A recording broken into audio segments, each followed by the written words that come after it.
तिथे धाराशिवमध्ये समाजवादी पक्षानं खातं उघडलंय। जिल्हा परिषदेत बहीण आणि पंचायत समिती गणातून भाऊ विजयी झालेला आहे। मंगरुळ जिल्हा परिषद गटातून सीमा माडजे या विजयी झालेल्या आहेत, तर आळवी पंचायत समिती गणातून कृष्णा रोजकारी विजयी झालेत। धाराशिव जिल्हा परिषद आणि तुळजापूर पंचायत समितीत आता समाजवादी पक्षाची एंट्री झाली आहे।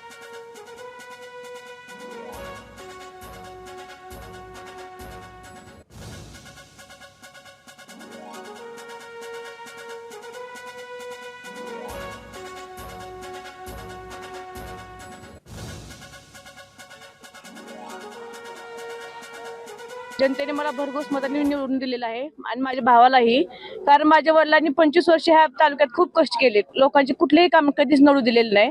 त्या कष्टाचं फळ म्हणून लोकांनी आज आम्हाला आशीर्वाद रूपे आम्हाला मतदान करून निवडून दिलेलं आहे। म्हणजे महिलांसाठी सक्षम आहे की त्यांची कामं करण्यासाठी मी खूप सक्षम आहे आणि स्वतः मी माझ्या पदाचा वापर मी स्वतः मैदानात जाऊन करणार आहे सगळ्या गोष्टी।